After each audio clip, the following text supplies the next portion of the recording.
America कमजोर होगा तो चीन मजबूत होगा। ये तो नहीं हो सकता ना कि कोई फोर्स वहां रहे ही नहीं, ये तो कोई न कोई दो में से एक फोर्स तो रहेगी। अमेरिका अभी भी मजबूत है। अमेरिका उस दिन माना जाएगा कमजोर हो गया जब ये जो सऊदी और ये सारी कंट्री जो है ना, ये सब कहें कि नहीं अब हम अमेरिका के बेस हटा रहे हैं। उस दिन तक मैं मान ही नहीं सकता, या दुनिया को ये दिखेगा कि किसका कब्जा है। फिर हम ये कहते हैं कि अमेरिका टूट गया। टूट गया शब्द की बजाय ये कहें कि अमेरिका एक नहीं, हौसला नहीं टूटा है भाई उसका। अगर उसका हौसला टूटा होता तो ईरान भी कहता कि ठीक है हम नहीं मानेंगे। आप इसको दोनों तरफ से देखिए, वो बुरी तरह से पिटा हुआ बर्बाद हो चुका मुल्क है।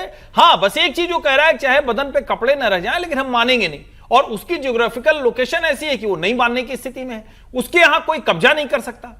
उसने एक जो रास्ता है उसको वेपनाइज कर दिया, हथियार बना दिया। तो हम ये कहें कि दोनों को अपनी अपनी लिमिट पता चल चुकी है और इसलिए दोनों चाह रहे हैं कोई एक बीच का रास्ता निकले। अमेरिका टूट गया है या अमेरिका 42 हवाई जहाज उसके खत्म हुए हैं और 2.6 बिलियन का इक्विपमेंट बर्बाद हुआ है। हाँ, ये जाहिर है, ऐसी लड़ाइयों में ये तो होता ही है। मतलब मैं तो कह रहा हूं, ये हमारे नेता विपक्षी ऐसे सोच सकते हैं कि आप लड़ाई हो कुछ ना हो, वरना तो दुनिया में हर कोई जानता है ना, कोई भी लड़ाई हो वो उसमें नुकसान होता है। और अगर उसका दूसरा पहलू हम देखेंगे तो क्या हुआ ईरान का, उसका आप लिस्ट अगर बनाएंगे तो 2-3 शो करना पड़ेगा। अब वो एक सऊदी अरब वाली खबर है, वो दे दीजिए पहले। मैं आपसे कह रहा था कि अगले कुछ दिन तो कुछ शांति रहने वाली है। उसकी एक वजह है क्योंकि हज का सीजन शुरू हो गया है। अब इन दिनों जो है वो हज की यात्राएं होती हैं, वो होगा, आपके पास लिंक होगा वो। तो उसमें क्या है कि 25 तारीख से शुरू होकर के वो 30 तारीख तक 5-6 दिन जो है वो हज की यात्राएं की जाती हैं। दिखाते हैं आगे। तो उसमें चूंकि बहुत सारे दुनिया के लोग वहां पर आएंगे हज यात्रा करने के लिए, उसको देखते हुए मुस्लिम देशों ने आग्रह किया है ट्रंप से कि इस वक्त तो आप कम से कम ईरान पर कोई हमला ना करें, इस वक्त आप शांति रखिए। और इसमें भी खासतौर पर सऊदी और यूएई का कहना था कि ईरान पर अमेरिका अगर हमला करता है तो इसके जवाब में जो वो पहले करता आया है वो सऊदी अरब पर, रियाद में और अबू धाबी पर मिसाइलें गिराएगा। ऐसा होगा तो बहुत अफरा तफरी मचेगी और हज यात्रा पर आए लाखों लोग जो हैं वो इसका शिकार बन सकते हैं। इससे दुनिया भर में बहुत नाराजगी पैदा होगी। और इसके बाद उन्होंने शायद अभी फिलहाल फौरी तौर पर हमला टालने का ऐलान, अभी फैसला जो है कर लिया है।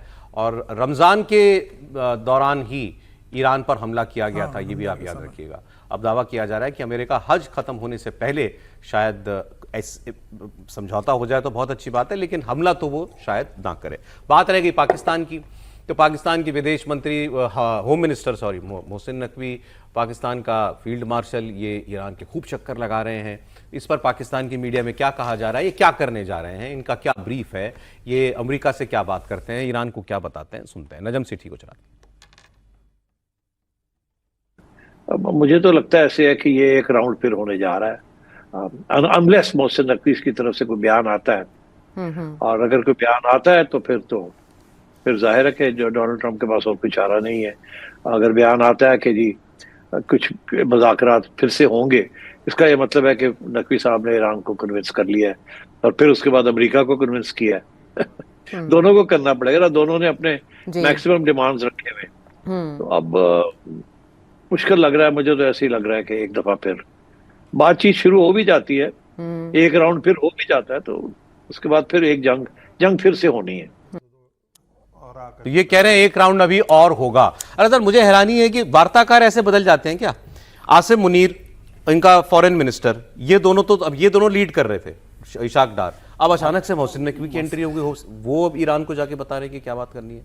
नहीं, बात एक्चुअली वो मीडिएटर नहीं है ना, वो मैसेंजर है। हम बार बार इस बात को कह रहे हैं कि मैसेंजर है, तो मैसेंजर तो कोई भी हो सकता है ना, पर्ची पहुंचानी तो कोई भी पहुंचा सकती है, उसको उस तरह से मत लीजिए। लेकिन फिर भी पाकिस्तान अपने आप को एक अहम भूमिका में समझ रहा है कि कम से कम इस पर कुछ तो ऐसी बात हुई है कि जहां हम खड़े हुए हैं और वो दोनों तरफ की पर्चियां इधर से उधर ले जाने में काम कर रहा है। लेकिन कतर की भूमिका महत्वपूर्ण है और कतर कैसे इस नेगोशिएशन को कहां तक पहुंचा सकता है। मुझे बार बार आपने भी बहुत जिक्र किया नेतन्याहू साहब का, इजराइल का जी। अब ये जो स्थिति जहां आ गई ना, वहां इजराइल कोई भूमिका में नहीं है मेरे हिसाब से।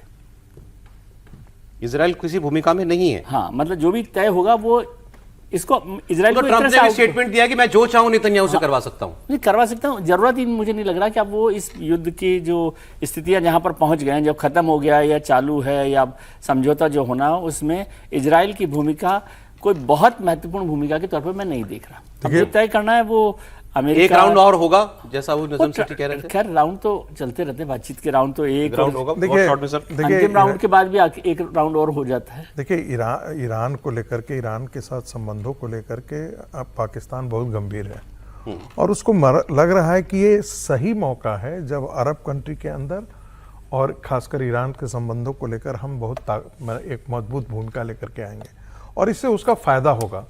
तब भारत के खिलाफ जो है वो ज्यादा ताकतवर होकर के वो उभरेगा। ठीक है सर।